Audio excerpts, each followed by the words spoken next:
Hello, students. This lesson today is on supply and the supply shifters.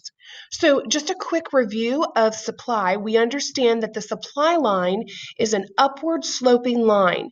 That's because as prices are higher, you will see that producers wish to sell more of it.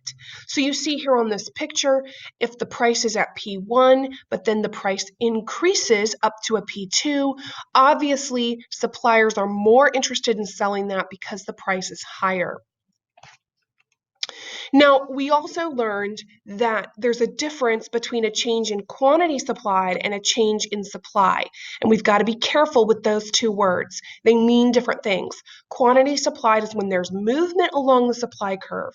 But a change in supply is when there's something other than price that shifts supply. So here's a picture of that. So something has happened here that has shifted the demand for beef.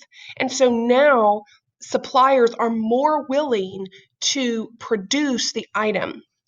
So today our lesson are those shifters. What are the things that are going to shift supply, either outward or inward?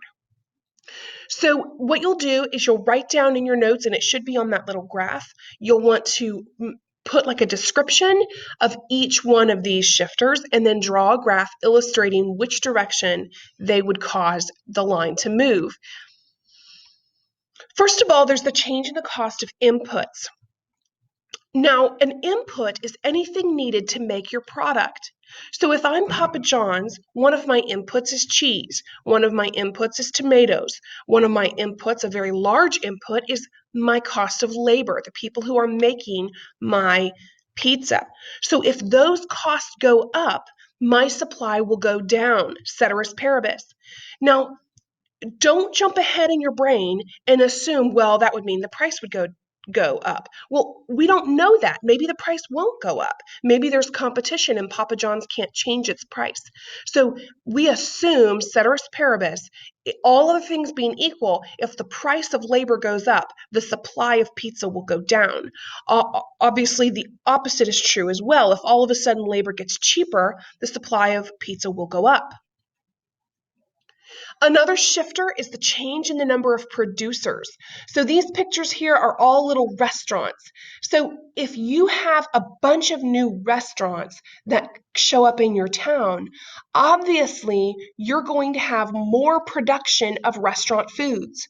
If you have a new factory that's building cars, your amount of cars being produced will increase. So that's going to shift supply. It's going to increase supply. And obviously, if everybody goes out of business, that will decrease supply. Changes in technology. Technology is an interesting one because there's basically two kind of pieces of this. In the long run, changes in technology will obviously increase production. It will allow your curve to shift to the right. It will open up more supply. However, in the short term, sometimes technology takes a while to implement. So if I'm running like a factory, for instance, and I'm going to try to bring in a bunch of new robotics that's going to help me with my assembly line. Well, when I initially bring in those robotics, the setup time and the training the staff and all of that can actually slow down production. So in the short term, you might have a reduction in production, but in the long term, you're going to see an increase. So be careful when you're looking at those scenarios.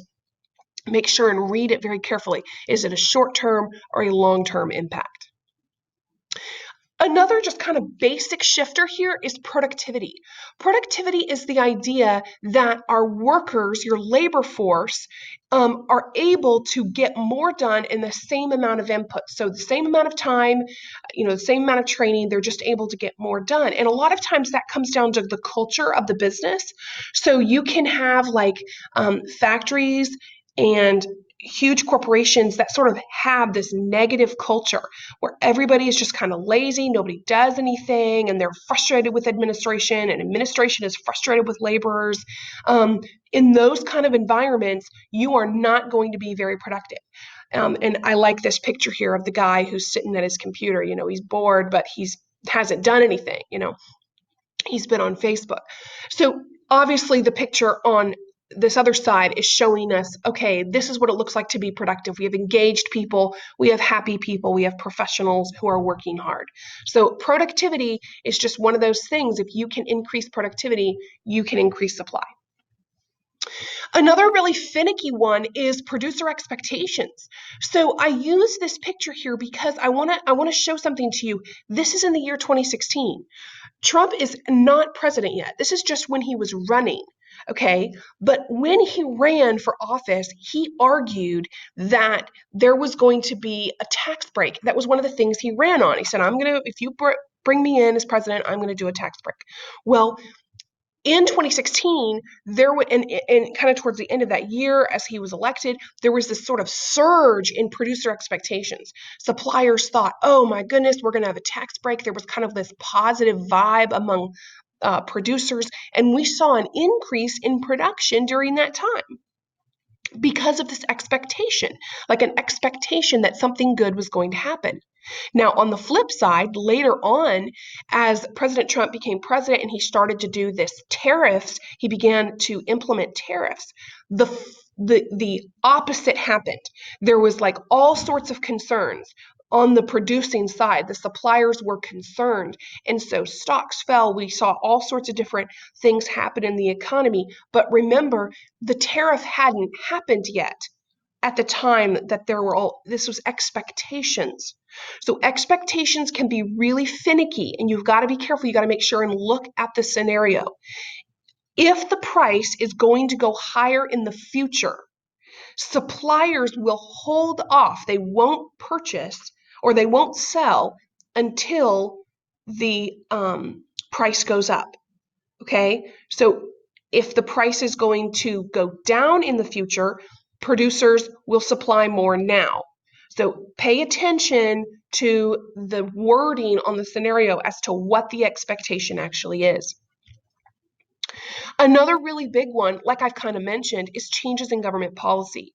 So obviously, if taxes go up, that means that businesses have less money to deal with. Therefore, supply will decrease. If taxes go down, they will have more money to work with, supply will increase. So this is just basic, government policy can impact supply. Another way that the government can impact supply other than taxes is through subsidies and government regulations. Now, let me go ahead and show you a definition of the word subsidy, and you can feel free to maybe write this down. A subsidy is when the government gives money to a certain like a certain group of producers. Like, for instance, if the government wants to increase solar panels, well, the government might pay money to solar panel companies, and they might say, hey, make more solar panels. That's a subsidy. Now, if you have a subsidy, and I show a dairy farmer here because for a long time, dairy farmers were getting subsidies. If you have a subsidy, that's awesome. You're going to supply more. But when they take the subsidy away, then all of a sudden supply decreases. Of course, you also have government regulations. If the government comes in and says, hey, y'all, your factory is right here in this, area where there's an endangered animal, you got to move out. Obviously, that's going to decrease supply. Tight government regulations will decrease supply. More kind of loose government regulations will increase supply. So it just depends. Look carefully at the scenario and try to figure out what the government's doing. Lastly is the change in the price of a related good.